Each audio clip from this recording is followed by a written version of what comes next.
رمضان کے جانے کا غم کرتے تھے اور رمضان کے آنے کا انتظار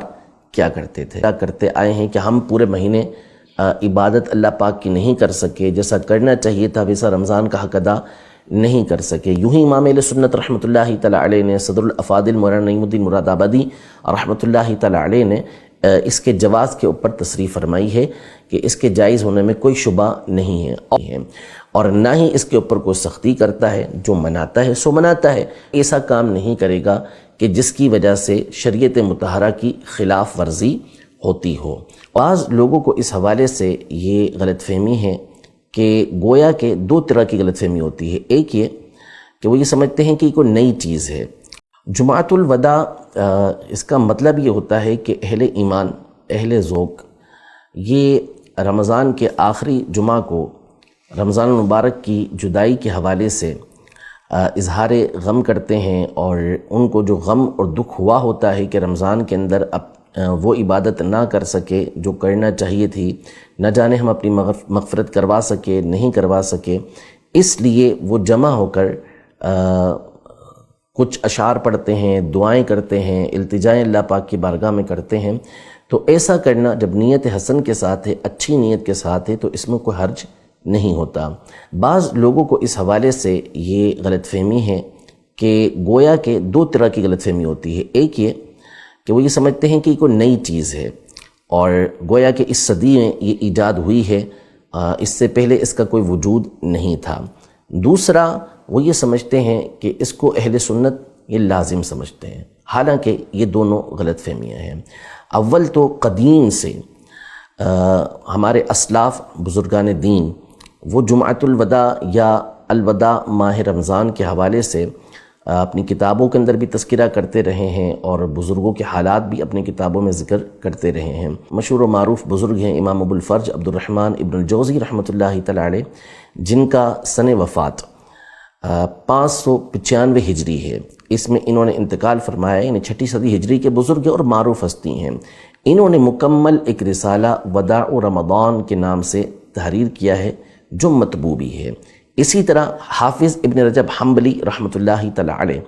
جو مشہور محدث ہیں، مشہور فقیہ ہیں، اور ان کا سن وفات 797 ہجری ہے، یعنی 8ویں صدی ہجری کے یہ بزرگ ہیں۔ انہوں نے اپنی کتاب لطائف المعارف کے اندر پورا ایک چیپٹر وداع رمضان کے حوالے سے تحریر کیا ہے، اور اس میں اسلاف کے واقعات ذکر کیے ہیں کہ کس طرح وہ رمضان کے جانے کا غم کرتے تھے اور رمضان کے آنے کا انتظار کیا کرتے تھے۔ یوں ہی حافظ ابن حجر حیثمی الشافعی رحمۃ اللہ تعالی علیہ، جن کا سن وفات 974 ہجری ہے، انہوں نے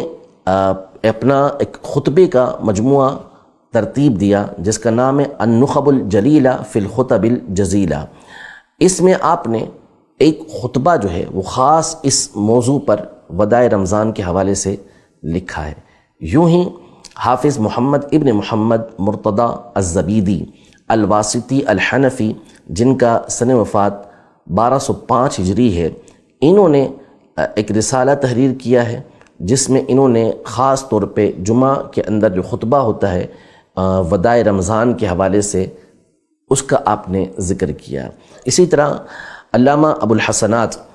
عبد الحی اللکھنوی رحمۃ اللہ تعالی علیہ، جن کا سن وفات 1304 ہجری ہے،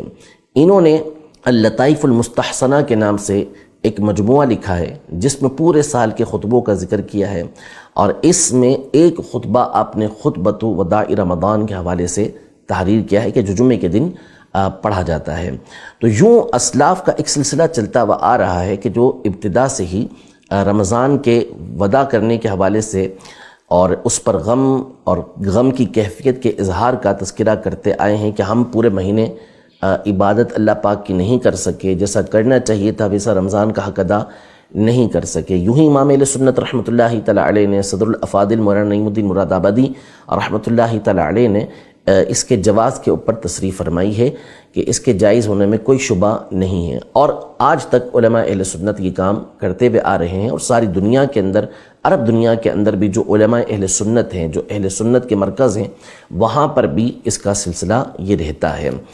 تو اول تو یہ ہے کہ یہ کوئی نئی چیز نہیں، قدیم سے چلتی ہوئی آ رہی ہے، اور اگر بالفرض نئی چیز ہوتی بھی تو اگر وہ شریعت مطہرہ کے احکام سے ٹکراتی نہیں، اس کے اصول سے ٹکراتی نہیں، تو یہ بات بخوبی واضح ہے کہ اس کے کرنے میں کوئی حرج نہیں تھا۔ باقی رہا یہ کہ اس کو کوئی لازم سمجھتا ہے تو ایسا ہرگز نہیں ہے،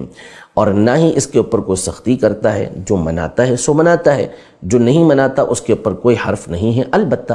منانے والے کو کوئی برا نہیں کہے گا۔ البتہ اس میں یہ بات ضرور پیش نظر رہے کہ جو بھی جمعہ کا الوداع جمعہ مناتا ہے